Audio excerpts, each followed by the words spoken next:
ដើម្បីគ្រប់គ្រងដង្កូវស៊ីរុងដើមឲ្យបានល្អយើងត្រូវចេះតាមដានប្រភេទមេអំបៅនិងស្គាល់ពងរបស់វាច្បាស់ថាវាជាប្រភេទមេអំបៅដង្កូវស៊ីរុងដើមមូលស្លឹកឬបំពង់កាត់ស្លឹកក្រោយឃើញប្រភេទមេអំបៅនេះបាន5ទៅ7ថ្ងៃយើងធ្វើការកំណត់ថ្ងៃនៃការបាញ់គ្រប់គ្រងដង្កូវទៅតែញាស់តូចៗព្រោះវាមិនទាន់បំផ្លាញដំណាំស្រូវយើងឲ្យខូចធ្ងន់ធ្ងរការបាញ់កម្ចាត់ដង្កូវទៅតែញាស់បែបនេះទី1យើងចំណាយទៅលើប្រភេទថ្នាំអស់លុយតិចទី2មិនខូចទៅលើដំណាំស្រូវរបស់យើងទី3ដង្កូវមិនមានភាពធន់ស៊ាំទៅនឹងថ្នាំក្នុងបទពិសោធន៍ផ្ទាល់របស់ខ្ញុំដែលបានចុះធ្វើការជាមួយកសិករអស់រយៈពេល4ឆ្នាំមកនេះខ្ញុំអង្កេតឃើញថាប្រជាកសិករយើងគាត់ពិបាកក្នុងការគ្រប់គ្រងជាងគេគឺដង្កូវប្រភេទស៊ីរុងដើមនេះ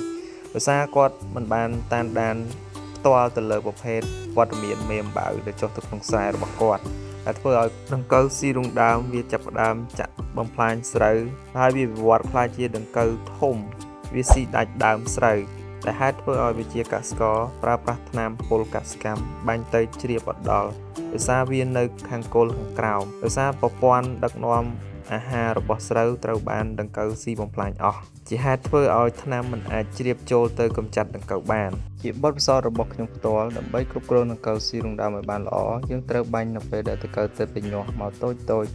ឬក៏វាទៅតែបំផ្លាញតិចតួចបែបនេះគឺកូនដង្កូវនៅតូចបែបនេះយើងបាញ់ទៅកម្ចាត់បានល្អមិនមានភាពស៊ាំជាមួយនឹងថ្នាំហើយដើមស្រូវរបស់យើងអត់ខូចផងដែរសម្រាប់ធាតុសកម្មដែលប្រើប្រាស់ទៅលើដង្កូវស៊ីរុងដើមដែលឃើញនិយមប្រើនៅប្រទេសកម្ពុជាមានដូចជា Chlorantranil Lipro, Diazinon, Fipronil និង Katab Hydrochloride សម្រាប់ដង្កូវស៊ីរុងដើមយើងត្រូវប្រើប្រាស់ទៅតាមបទដ្ឋានប្រើប្រាស់របស់ក្រុមហ៊ុនណែនាំនៅលើស្លាកផលិតផលនីមួយៗចំពោះបច្ចេកទេសក្នុងការប្រើប្រាស់យើងត្រូវបាញ់ឲ្យជោគឲ្យសព្វល្អព្រោះប្រភេទដង្កូវស៊ីរុងដើមទាមទារឲ្យយើងបាញ់ជោគសព្វល្អទើបអាចកម្ចាត់គ្រប់គ្រងបានករណីដង្កូវស៊ីរុងដើមបំផ្លាញដាច់គល់ហើយដង្កូវធំពិបាកកម្ចាត់ដោយសារថ្នាំមិនអាចជ្រាបទៅដល់នោះយើងអាចប្រើប្រភេទគ្រាប់ច្របល់លាយជាមួយជីព្រោះវាអាចស្រូបឡើងតាមប្រព័ន្ធឫសជាហេតុធ្វើឲ្យការកម្ចាត់ដង្កូវបានប្រសិទ្ធភាពល្អទី2វាជួយកម្ចាត់ប្រភេទពួកនេម៉ាតូតទៅលើឫសស្រូវធ្វើឲ្យឫសស្រូវយើងឡើងពកជាបទពិសោធន៍និងជាការតាមដានរបស់ខ្ញុំអង្កេតឃើញថាដង្កូវស៊ីរុងដើមចាប់ផ្ដើមចុះស្រែរបស់យើងនៅអាយុស្រូវចន្លោះចាប់ពី10ទៅ20ថ្ងៃនិងមួយទៀតចាប់ពីស្រូវយើងដង្ហើមធំមុននឹងចេញ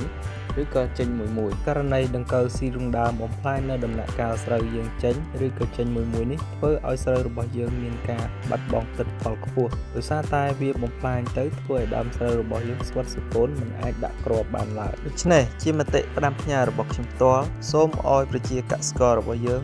ត្រូវញឹកញាប់ចុះទៅតាមដានទៅលើដំណាំស្រូវរបស់យើងថាតើក្នុងស្រែរបស់យើងមានប្រភេទសត្វល្អិតកតាចង្រៃឬក៏ជំងឺផ្សេងដែរឬទេដើម្បីឲ្យយើងគ្រប់គ្រងវាទាន់ពេលវេលាកុំឲ្យបំផ្លាញដំណាំស្រូវរបស់យើងធ្វើឲ្យខាតបង់ទៅលើទិន្នផលនោះឡើយដោយពាក្យចាស់យើងមួយឃ្លាពោលថាការពារប្រសើរជាងព្យាបាលពេលដែលយើងចេះព្យាករយើងចេះដឹងពីកតាចង្រៃវាបំផ្លាញនៅដំណាក់កាលណានៅពេលណាពេលនោះយើងប្រើប្រាស់ថ្នាំមានប្រសិទ្ធភាពខ្ពស់ហើយមិនចំណាយទៅលើថវិកាខ្ពស់នោះឡើយខ្ញុំសង្ឃឹមថាក្រោយទស្សនាវីដេអូនេះហើយប្រជាកសិករយើងអាចចេះគ្រប់គ្រងដង្កូវស៊ីរុងដើម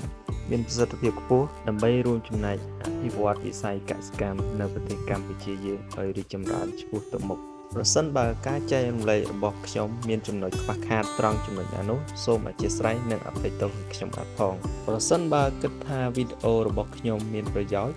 សូមចុច Subscribe ឬក៏ជាវ Channel YouTube ខ្ញុំម្នាក់មួយផងដើម្បីជាកម្លាំងចិត្តដល់ខ្ញុំបាទសូមអរគុណ